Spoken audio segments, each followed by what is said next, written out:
Good afternoon, everyone. Please have a seat. Mr. President, 6 decades ago, when Kenya declared its independence, President Lyndon Baines Johnson wrote a letter from our nation to yours, and he said, "May the responsibilities of freedom wake the best that is in you."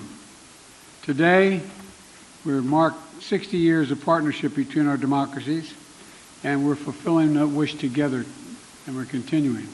I truly believe it has brought out the best in both of us, not only in Kenya and America, but around the world. It's had a positive impact. But through our partnership, we're continuing to meet our responsibilities in 4 key areas. First, I'm proud to announce we're working with Congress to designate Kenya a major non-NATO ally. That's a fulfillment of years of collaboration. Our joint counterterrorism operations have degraded ISIS and al-Shabaab across East Africa. Our mutual support for Ukraine has rallied the world to stand behind the UN Charter. And our work together on Haiti is helping pave the way to reduce instability and insecurity. And I want to thank you, Mr. President, for Kenya's leadership for multinational security support mission in Haiti. Our new global partnership is going to build on all this progress. We're going to meet new challenges with more resources. And it's going to strengthen the security of our countries and our countries around the world. Second, we're deepening our economic cooperation. Both President Ruto and I have focused on growing economies, and growing them from the bottom up, the middle out, the bottom up, and when that happens, everybody does well, not the top down. Because when the middle class does well, the poor have a ladder up, and the wealthy still do very well. That's true in Kenya, that's true in America, and that's true around the world. Right now, many countries, debt stands in the way of growth. Too many nations are forced to make a choice between development and debt, between investing in their people and paying back their creditors. So today we're launching what we're calling the Nairobi, Washington Vision. This initiative is going to bring together international financial institutions and nations from all around the world to mobilize more resources for countries saddled with debt, to open more opportunities to the private sector financing, and to promote transparent, sustainable, and affordable lending practices. These are big goals. It's going to take time to see lasting progress, but we're providing $250 million, the United States is, to the World Bank in a crisis response window. In the coming weeks, the United States is going to make an additional $21 billion available to the International Monetary Fund. And today, I'm proud to announce there will be $250 billion in new lending capacity for multilateral development banks like the World Bank to help low-income nations invest in their development and tackle growing challenges. This is supported by the United States and many other countries as well. Next, we're launching a new era of technological cooperation between the United States and Kenya. That means new partnerships with industry, artificial intelligence, semiconductors, and cybersecurity companies. New initiatives to expand affordable internet all across East Africa. New education programs are going to bring Kenyan students to the United States to study in the STEM fields. And I'm proud to announce that I'm working with Congress to make Kenya the first country in Africa to receive funding through the CHIPS and Science Act, which has served us well. This funding will link their supply chains to the United States and to our partners, and spur innovation that extends from Silicon Valley in California to Silicon Savannah in Kenya, which, by the way, is already a $1 billion tech hub. Already a $1 billion tech hub. Finally, we're ensuring democracy delivers for our people. That includes Kenya's diaspora community here in the United States. 2 years ago, our nation's first black vice president, President Kamala Harris, launched the nation's first Presidential Advisory Council on African Diaspora Engagement. Today, we're building on her work to strengthen long-standing bonds between our people. I also want to thank you, Mr. President, for taking action to implement the long-awaited Public Benefits Organization Act, which provides historic protections for civil society and NGOs all across Kenya. Like you, I believe the future is going to be won by countries that unleash the full potential of their population, including civil society, women, and young people. I look forward to working together to implement this act and jump-starting anti-corruption reforms to promote democratic values that bind our nations together. Now, let me close with this. Taken together, these are responsibilities Kenya and America must meet in the years ahead. Meet them together as partners for security, for prosperity, for innovation, and most importantly, for democracy. But I know these responsibilities will wake the best in us. And I know we'll not only bring our nations together, but I want to thank you for, again, Mr. President, for being here and knowing we have even bigger dreams for the cooperation in our country. The floor is yours, sir. Thank you, Mr. President, and I want to, in a very, very sincere way, thank you, Mr. President, for inviting me to make this state visit to the United States on behalf of the people and government of Kenya. I also take this opportunity to express my deep gratitude for the warm welcome we have received on our arrival and the excellent hospitality of the American people. My visit provides us, Mr. President, with the opportunity to celebrate 60 years of bilateral relations rooted on shared values of freedom, democracy, rule of law, equality, and inclusivity. My visit takes place at a time when democracy is perceived to be retreating worldwide. The accelerating drift towards regimes indifferent to democratic values is a deep concern to us, and I believe it is time the U.S., working with Kenya, deploys its capabilities and rally like-minded democratic countries to set up the course for democracy. During our discussions, we agreed on the significant opportunity for the U.S. to radically recalibrate its strategy and strengthen its support for Africa, as discussed at the U.S.-Africa Leadership Summit, by enhancing its investment in the institutions of African integration and increasing support for peace and security. As we take this historic step of elevating our partnership to be more effective in addressing global challenges, it is important for us to appreciate that many countries in Africa, including Kenya, are struggling with an overwhelming convergence of multiple shocks, including extreme climate events, debt distress, and the disruptive upheavals in Europe and the Middle East, whose cumulative impact is to divert national resources from investment in people and economic growth into managing climate-induced crises and servicing sovereign debt. For this reason, I have underscored the imperative for our partnership to facilitate recovery from these multiple crises, and particularly for the United States of America to take a leading role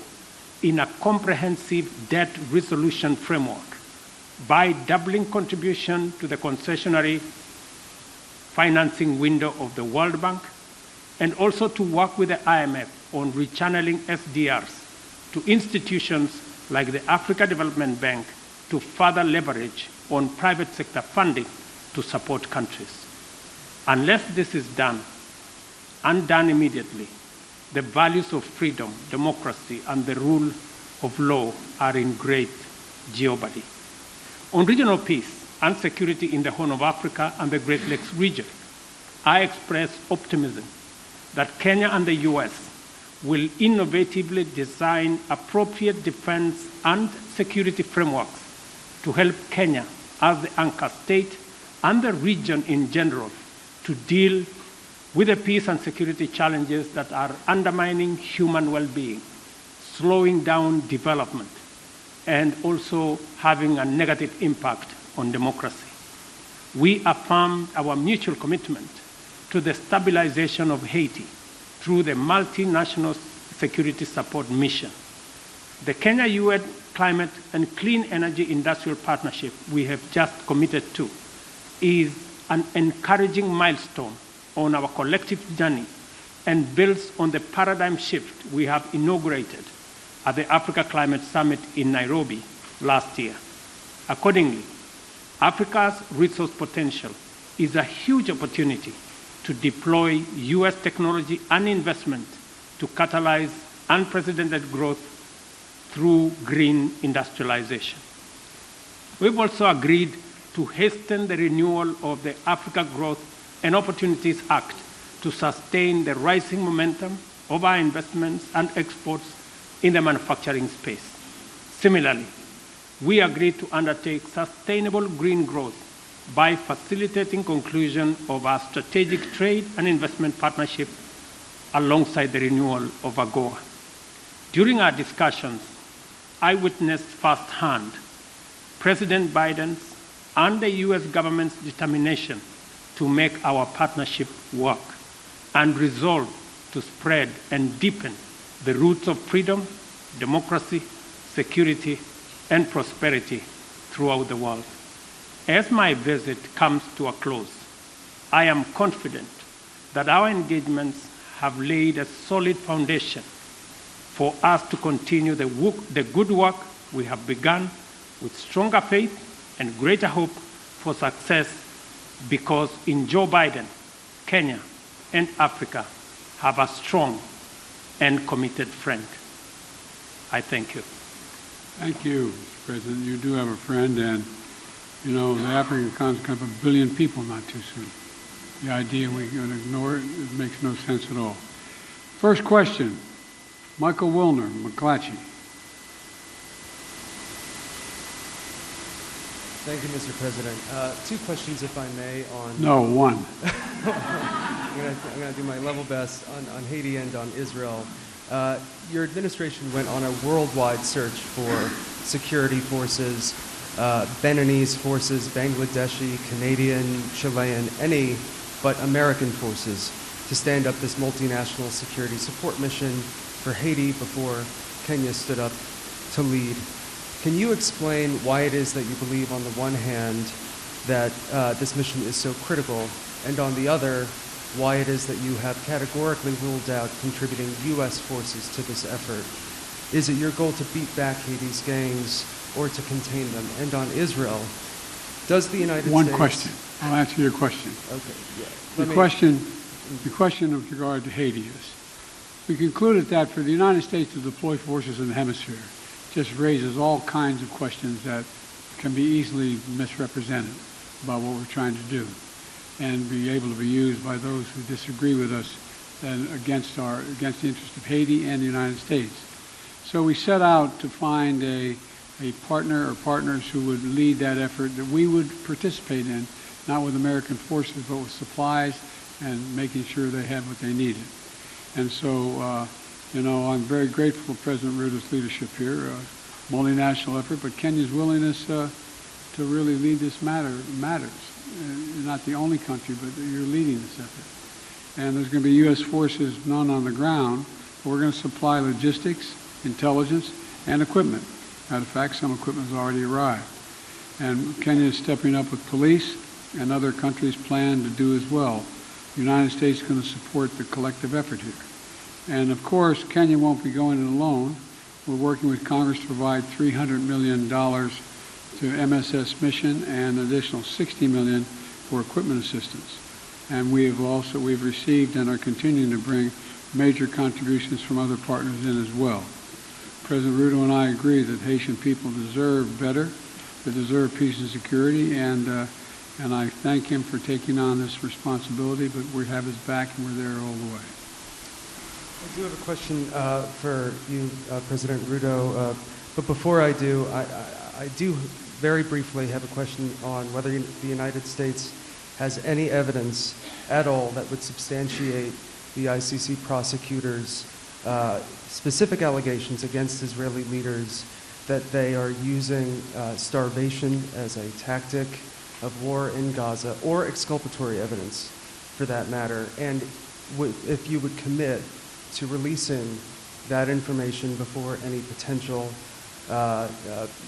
issuance of ICC arrest warrants. And President Ruto, the mission that Kenya is about to lead in Haiti is obviously a support mission that is well known, but the fact is that Haiti's national police have been internationally funded and trained for some time, and nevertheless have obviously failed to beat back these gangs.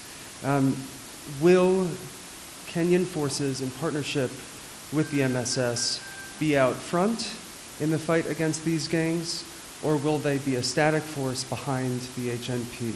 And are you concerned about casualties among the Kenyan forces?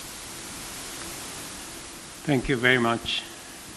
Kenya believes that the responsibility of peace and security anywhere in the world, including in Haiti, is the collective responsibility of all nations and all peoples who believe in freedom, self-determination, democracy, and justice.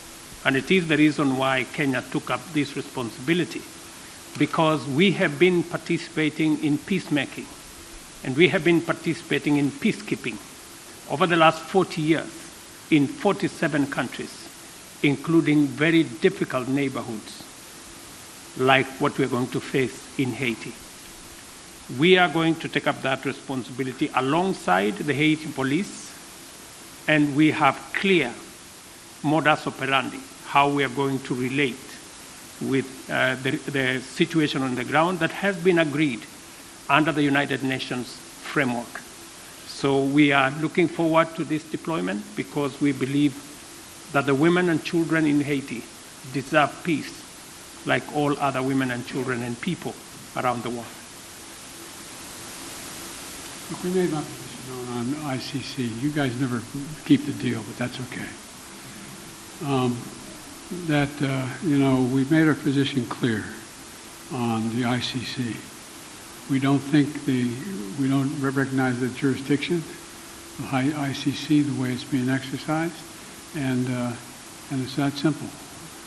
We don't think there's an equivalence between what Israel did and what Hamas did. Okay, next. Do I ask the next question as well? Let me ask Ayub Abdikadir from Kenya for the next question. Is Ayub? Oh yeah, Ayub. Thank you, Mr. President. Thank you. One question, and this is on Haiti. President Biden, Kenya is rather doing the heavy lifting in a turbulent region, Somalia, South Sudan, the Democratic Republic of the Congo. Washington, as you have mentioned, has committed millions of dollars for the cause in Haiti. Isn't it ironic that while America is ending its forever wars in Afghanistan, the latest in 2021, under your leadership, when you withdrew troops from Kabul, and that you are committing Kenya to another foreign wars 12,000 kilometers away from Nairobi? I mean, why the discrepancy? Why the dichotomy? While you are ending your forever wars, overseas wars, yet you are committing Kenya to Haiti. Can you explain that? Very easily. There's a reason why Afghanistan has been known as the graveyard of empires. The likelihood of anybody uniting Afghanistan is highly, highly, highly unlikely, number one. Number two, there are ways to control ISIS other than occupying Afghanistan. It was an unnecessary need. Now, with regard to Haiti, Haiti is in an area of the Caribbean that is very volatile. There's a lot going on in this hemisphere, and we're in a situation where we want to do all we can without us looking like America once again is stepping over and deciding this is what must be done. Haitians are looking for help, as well as the folks in the Caribbean are looking for help. And so we checked out with a number of other countries. The one who stepped up was Haiti. We've committed to provide the wherewithal, the intelligence and equipment and the like to Haiti. And so it's a logical thing. And you have a first-rate capability, and you keep your word. That's an important dynamic. I agree with President Biden that Kenya's participation in Haiti is not so much about what happened in the past. It's about what we believe in, the peace and security of humanity. And we don't find that the U.S. is committing Kenya because the U.S. cannot commit Kenya.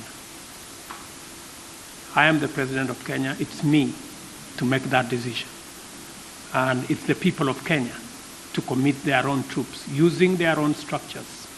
We've gone through the processes in Kenya. Parliament has approved We have a clear mandate, we have a clear framework, and it is us, the people of Kenya, who made this decision in the interest of serving peace and stability as a responsible global citizen, and understanding that insecurity, instability anywhere is insecurity and instability everywhere.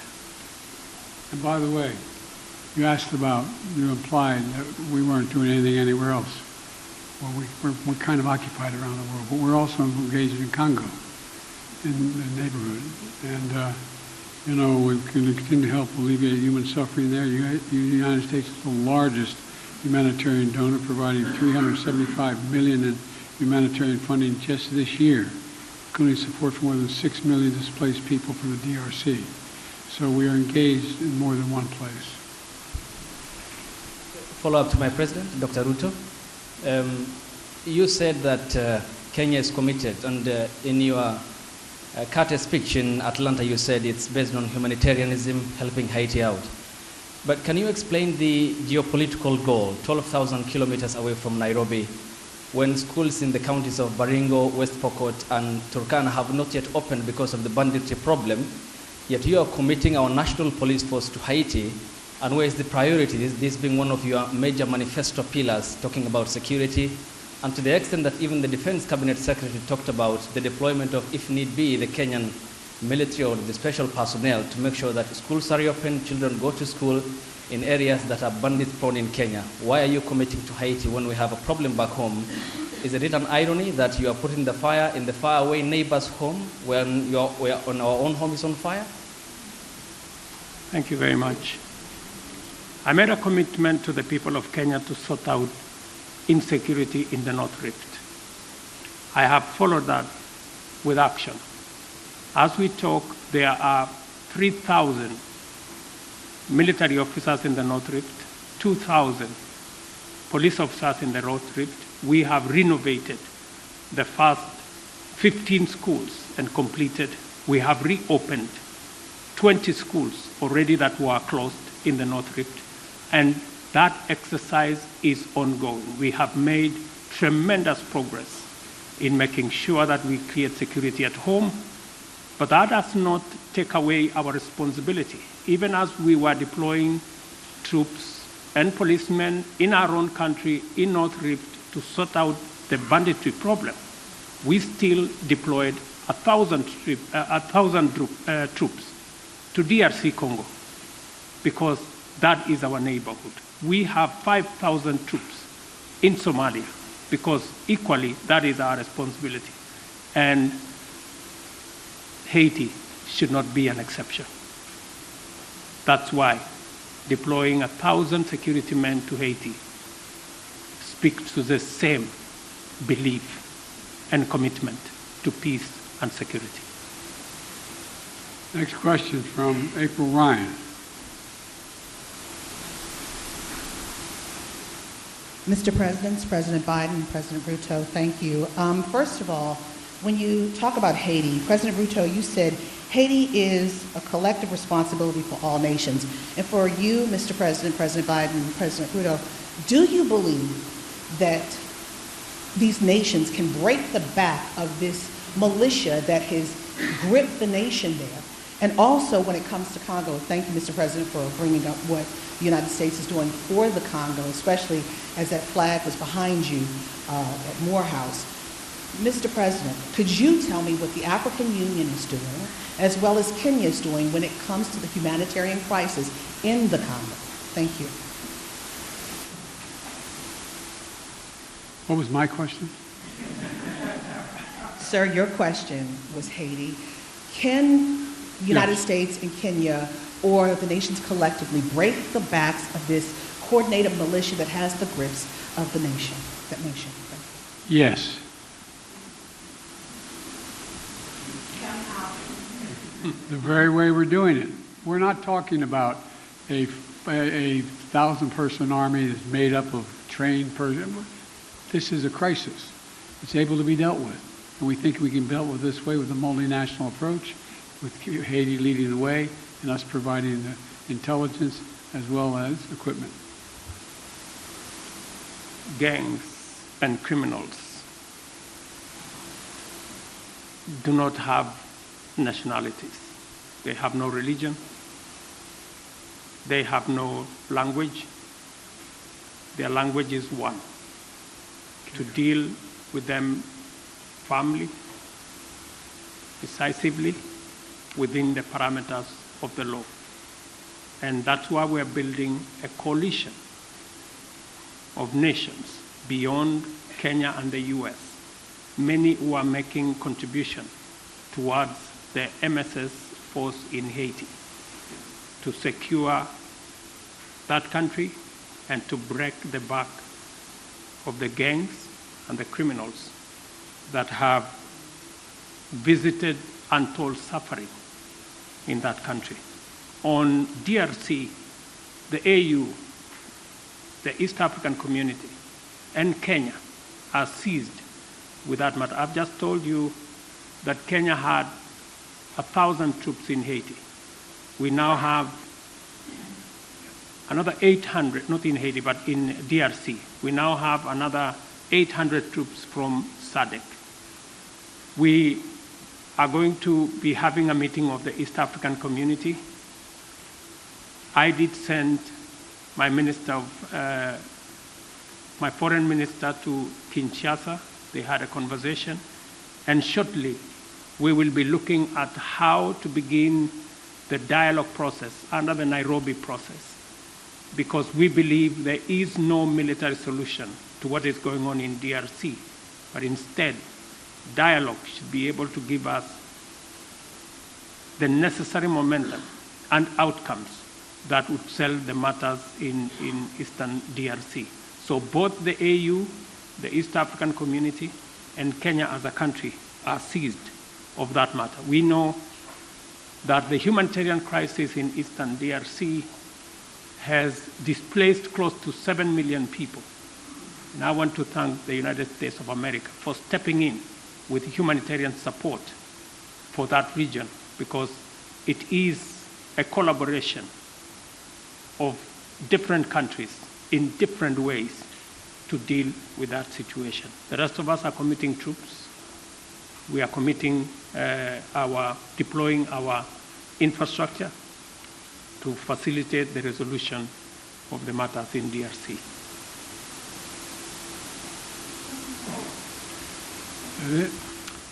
Let me ask Nancy Agutu from Kenya. She's here. Okay, Nancy. Mr. President, Africa is asking America to lead the way and double its contribution to the World Bank's international development assistance to help developing countries access more financing, to alleviate debt distress, and to tackle climate change. What is your commitment on this? Thank you. I'm sorry, I didn't catch all your question. Sorry, I'm saying Africa is asking America to lead the way and double its contribution to the World Bank's international development assistance to help developing countries to access financing to alleviate debt distress and to tackle climate change. What is your commitment on this? We made a major commitment to this. Number one, as I said, the United States has long championed international financial institutions that provide low-cost concessional resources to the poorest developing countries, including from the IMF. To that end, my administration helped design and establish the IMF's new initiative that provides low-cost funding for countries that are taking steps to enhance their resilience. Important partners in Africa have the capital they need to ensure they have the capital they need to invest in their futures. We heard them and we stand with them. Now, that's why we've worked with Congress to enable the United States to make available in the coming weeks up to $21 billion in new lending resources to the IMF trust fund that provides concessional lending to the poorest countries. It's a little like, having to go when you're in debt, having to go and find someone to help you out. That's what this is about. We believe supporting friends and this partnership is we're happy to do our part. And look, we've also doubled our commitment to the IDA. And I'm proud the United States is the biggest donor to the IDA in this cycle. I'm proud to be working alongside Kenya to support robust financing and policy package that are going to help the most vulnerable countries address their investment needs. There's debt and there's growth, and you got to deal with the debt before you deal with the growth.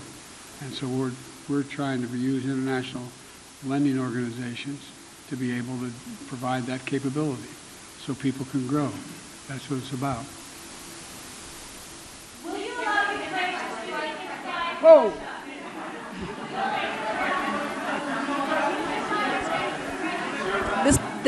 This concludes the press conference. Thanks, everybody.